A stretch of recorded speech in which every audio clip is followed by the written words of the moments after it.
नमक का प्रयोग समुचित मात्रा में करना स्वास्थ्य के लिए बेहद उपयोगी है। अगर नमक की मात्रा सामान्य से कम हो जाए तो ये आपको कोमा में डाल सकता है, ये आपको बेहोश कर सकता है। मसल में खिंचाव, क्रैम्प्स, वीकनेस, थकान, कमजोरी, घबराहट, उलझन, बेचैनी, हार्ट इश्यूज, किडनी इश्यूज, बहुत सारी समस्याओं को जन्म दे सकता है। तो कैसे नमक की समुचित मात्रा हमारे स्वास्थ्य में लाभ पहुंचाती है और कैसे इसको हम बरकरार बना के रखें, आज की वीडियो में मैं इसके बारे में डिटेल में बताने वाली हूँ। तो वीडियो लास्ट तक देखिए ताकि आपको सारी समस्याओं का समाधान मिले और आप अपने स्वास्थ्य को मेंटेन कर सकें। मैं हूं डॉक्टर अर्चना और आप देख रहे हैं आपका अपना हेल्थ चैनल अर्चना दुबे हेल्थ लैब, जिसका उद्देश्य होता है कि जो आपके आसपास की चीज़ें हैं, कभी कभी हम एक भेड़ चाल में चल पड़ते हैं और हमें पता भी नहीं होता कि ये क्या गलती हो गई, उसको मेंटेन करके देना ताकि आप उसे अपना सकें और अपने आप को हेल्दी रख सकें। जो भी मेरा 30 वर्षों का अनुभव है, जो भी मैं पेशेंट देखती हूँ, उसके जो भी हमारे फीडबैक होते हैं या उनको जो मैं बताती हूँ जिससे उनको लाभ मिलता है, कोशिश करती हूँ कि मैं आपको भी यहाँ उन सुविधाओं का लाभ दे सकूं। इसी श्रृंखला में एक है नमक। नमक इन दिनों बड़े चर्चा में होता है। कुछ भी हो तो नमक कम करो, बीपी बढ़ गया नमक कम कर दो, ऐसा हो गया नमक कम खाओ, ये हो गया नमक कम खाओ। और मजेदार बात तो ये कि अगर घर में किसी एक को ब्लड प्रेशर हाई है तो किचन में सबके लिए नमक कम हो जाता है। तो ऐसा कितना अच्छा हो कि हम नमक खाएं ही ना। ये भी तो हो सकता है कि खाना खाने के बाद थोड़ा सा नमक ले करके और जीभ में टच कर ले, टेस्ट बन जाए। तो क्या नमक इतना ही हानिकारक है? क्या आपको पता है कि नमक अगर सामान्य से कम हो जाए तो आपकी हालत खराब कर देगा? अब मैं आपको एक एग्जांपल बताती हूँ। मेरे पास बहुत सारे पेशेंट आते हैं सेनाइल डिमेंशिया के, यानी एक एज के बाद चीजों का भूल जाना, समझ में ना आना, इन तरीके की चीजें। कुछ पार्किंसन के आते हैं, अल्जाइमर्स के भी आते हैं, और कुछ नॉर्मल लोग होते हैं जो बताते हैं कि जी हमारी याददाश्त कम होती जा रही है दिन ब दिन। और उम्र कितनी है? 40 के आसपास या 50 के आसपास तक। कुछ लोग आते हैं कि मसल में क्रैम्प्स बहुत पड़ते हैं, छोटे बच्चे के, उसका पॉइंट बता दीजिए। कोई बोलता है कि हम बड़े तो हैं लेकिन हमें मसल में वीकनेस होती है। जब मैं उनसे नमक के बारे में हालचाल लेती हूँ तो मेरे कुछ बोलने से पहले वो बोलते हैं जी मैं तो नमक बहुत कम खाता हूँ या खाती हूँ। अब फिर मुझे उन्हें सलाह देनी पड़ती है कि भाई नमक क्यों कम खाते हो, नॉर्मल खाओ, ना ज़्यादा खाओ ना कम खाओ। तो एक पेशेंट के बारे में बताती हूँ मैं जिसे सुन करके आपके रोंगटे खड़े हो जाएंगे। वो मेरे ही सिखाए हुए स्टूडेंट थे और एक दिन सुबह सुबह उनका घबराए हुए अवस्था में फ़ोन आता है कि दीदी प्लीज़ कुछ हमें बता दीजिए, हमारी मम्मी के लिए, हमारी मम्मी को कुछ ब्रेन डिसऑर्डर हो रहा है, एमआरआई कराना है, सीटी स्कैन कराना है, क्या कराना है वो हमें सजेस्ट कर दीजिए। तो मैंने उनसे कहा पहले बताओ तो कि क्या हो गया है। तो उन्होंने बताया कि हमारी मम्मी सुबह उठी हैं और उठने के बाद वो पहचान नहीं रही किसी को और इतनी गंदी गंदी गालियां दे रही हैं जो सुनने में शर्म आ रही है। और पता नहीं कितने पुराने पुराने जिनकी डेथ हो गई उनको याद करना, उनको बोलना, ये करना। और रात में जब सोई तो बिल्कुल ठीक थी और हम लोग सामने जा रहे तो डांट के भगा दे रही कि भाग जाओ यहाँ से, और गालियां दे रही, कहीं भागने का प्रयास कर रही कि कमरा खोल दो हम बाहर चले जाएंगे, ये मेरा घर ही नहीं है। और ऐसा कुछ भी नहीं हुआ है उनके साथ। तो मैंने उनसे पूछा, सिम्टम तो मैंने सुनते ही समझ लिया कि ये क्या है। ये है हाइपोनेट्रीमिया, यानी शरीर में नमक की कमी हो जाना। और आप में से बहुतों को है लेकिन पता नहीं चल रहा। जिस दिन आप गहरे आएंगे ना खतरे में तब पता चलेगा आपको। अभी तो नमक कम कम कम कम कम। हफ्ते में अभी नवरात्रियां जब चलेंगी, कुछ व्रत त्योहार होते तो नमक बंद कर देंगे, हफ्ते में एक दिन नमक कम कर देंगे। बीपी आपका लो है लेकिन व्रत में एक दिन नमक छोड़ना जरूरी है आपका। इवन बीपी हाई भी है तो भी इसमें ज़रूरी नहीं है कि नमक का ही रोल हो हमेशा। और अगर ऐसा है तो मैं तो कहती हूँ कि अगर ऐसा है तो फिर नमक 0 कर दो, बीपी लो हो जाएगी, आपकी बीपी नॉर्मल रहने लगेगी, तो दवाई की क्या ज़रूरत। और अगर आप दवाई खा रहे हैं तो फिर नमक कम और ज़्यादा का क्या मतलब क्या नमक ही बीपी का एक रीजन होता है? नहीं, लेकिन लोग सामान्य तौर पर यही समझते हैं। और क्षमा कीजिएगा, बहुत सारे डॉक्टर्स भी होते हैं जो जाते ही कहते हैं नमक बंद। तो नमक बंद का मतलब काफी वो कम कर देते हैं। तो मैं जिन पेशेंट की बात बता रही थी, तो उन्होंने ऐसी सारी बताई, तो मुझे समझ में आ गया कि ये तो हाइपोनेट्रीमिया है। तो मैंने कहा कि देखो, तुम्हें कहीं MRI या CT स्कैन कराने की जरूरत नहीं है। तुम बस 1 गिलास पानी में थोड़ा सा नमक, पाव चम्मच नमक डाल करके, घोल करके, और उसके साथ अगर लगे तो नींबू डाल दो या कुछ भी ऐसे डाल दो और पिला दो, ठीक हो जाएगा। उन्होंने हमारे इस बात को बहुत लाइटली लिया। क्यों लिया? क्योंकि बात गंभीर थी और मैंने आसानी से, वो भी मुफ्त में, फोन में बता दिया। उनको नहीं समझ आया। कई डॉक्टर्स के पास गए, MRI भी हो गई, सब कुछ हो गया, और मैं बता के भूल गई कि ठीक हो गया होगा या जो भी है, क्योंकि मेरे पास तो हर 2-2 मिनट पे फोन आते हैं, तो कितना याद रखूं। 3 दिन 4 दिन हो गए। एक दिन उन्होंने फोन किया। मैंने कहा कि क्या हाल है, पूरी तरीके से ठीक हो गई?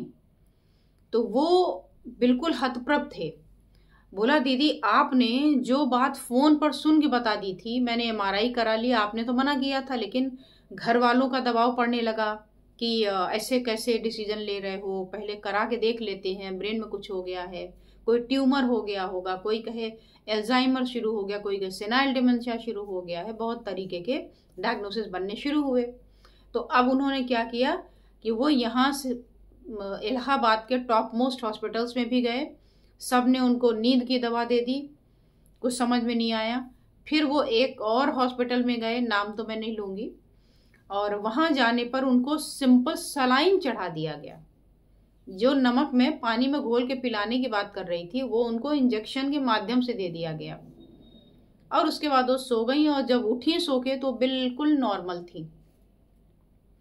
तो सोचिए, बैठे बैठाए इतनी बड़ी आफत का आ जाना, ये क्या था? ये केवल था नमक की कमी। और मैंने उससे उसी समय पूछा था कि अच्छा एक बात बताओ, ये कोई त्योहार व्योहार तो नहीं था कि इसमें फास्ट रखा हो? तो बोला नहीं नहीं, अभी कल ही तो फास्ट किया थी। हमने कहा फास्ट में क्या खाया था? तो बोला जो जो बताया उसमें नमक नहीं दिखा मुझे। तो मैंने कहा नमक? तो बोला नहीं, कल के फास्ट में वो नमक नहीं खाती। मैंने कहा ठीक है, पकड़ में आ गया। ऐसे ही आपके साथ भी होता है। आप जरा सा गौर करिएगा, अगर आप सप्ताह में किसी एक दिन व्रत रखते हैं और उस दिन अगर आपको थकान, कमजोरी महसूस होती है, तो आप ये सोच बैठते हैं कि हमारी थकान और कमजोरी का कारण ये व्रत है, जबकि वो व्रत आपकी थकान कमजोरी का कारण नहीं है। उस व्रत में आपको और एनर्जी गेन होनी चाहिए। अगर आपका लिवर ग्लाइकोजन से ग्लाइकोज कन्वर्ट करके आपको दे रहा होगा तो आपका फैट रिड्यूस होगा, आपका ग्लाइकोजन ग्लूकोज में कन्वर्ट होगा तो एनर्जी मिलेगी। लेकिन अगर आपको थकान, कमजोरी, सिर में दर्द, पेट में गैस बनने लग रही है, तो इसमें एक बड़ा कारण आपके नमक की कमी का होना भी है। अब ये नमक क्या काम करता है? नमक आपके हार्ट के हेल्थ को ठीक रखता है। सोडियम पोटेशियम पंप होता है आपके नर्व में, नर्व के लिए ज़रूरी होता है आपके, ये आपके किडनी के लिए ज़रूरी होता है। ये आपके थकान है, कमज़ोरी है, एंजाइटी, छोटी छोटी बातों में घबराहट होना, हम समझते हैं विटामिन B12 कम हो गया, हम सोचते हैं विटामिन D कम हो गया, और 20-25 टेस्ट करा करा के हार जाते हैं। पता चलता है कभी निकल भी आता है, कभी नहीं निकलता। नहीं निकला तो और उलझन में, निकल आया तो और उलझन, क्योंकि पकड़ में दूसरा चोर आ गया, असली चोर बच गया। तो हम विटामिन डी के पीछे पड़ जाते हैं। आपको पता है कि इसकी जो नॉर्मल वैल्यू हो 135 ऑनवर्ड, अगर ये 130 तक आने लगे तो आपके ब्रेन में भूलने और कंफ्यूजन की स्टेज आनी शुरू हो जाती है। और अगर ये 120 के नीचे आ जाए तो ब्रेन डेड हो जाता है। और अगर एक बार ब्रेन डेड हो जाए तो वापस उस व्यक्ति को आप नॉर्मल अवस्था में ला ही नहीं सकते, सीधी उसकी मौत लिखी हुई है। तो जब अगली बार आप नमक अपने हाथों से कम गिराने की कोशिश करिएगा तो ठहर जाइएगा, सोच लीजिएगा ये कम नमक हमारे दिमाग को कहीं डेड न कर दे, कोमा में न डाल दे। क्योंकि कभी कभी जाने अनजाने हम ऐसी छोटी छोटी भूलें करते हैं और बड़ी बड़ी गंभीर समस्याओं का सामना करते हैं। और रही बात ब्लड प्रेशर की, ब्लड प्रेशर वाले लें कि ना लें और कौन सा नमक लें, तो मैंने पहले भी 2 वीडियो बनाई है सेंधा नमक के ऊपर। सेंधा नमक के पीछे मत पड़िए, सादा नमक जो हमारा पारंपरिक नमक है उस पर आ जाइए वापस। और आप खुद वॉच कर लीजिए। मैं ये नहीं कह रही कि आप बहुत ज़्यादा मात्रा में खाइए।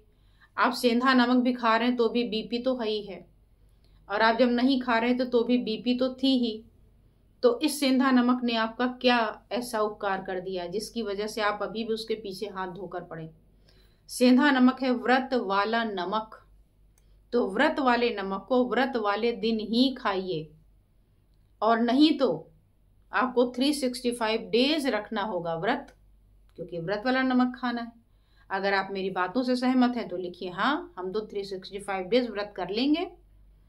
और अगर नहीं कर सकते तो फिर व्रत वाला नमक क्यों उसको धोखे में लेके चल रहे हैं। तो हाई बीपी का रीजन आप नेट में जाके पढ़िए, गूगल में पढ़िए, और नमक कम होने से होने वाले नुकसान जो हैं वो नमक ज्यादा खाने वाले नुकसान की तुलना में ज्यादा हैं।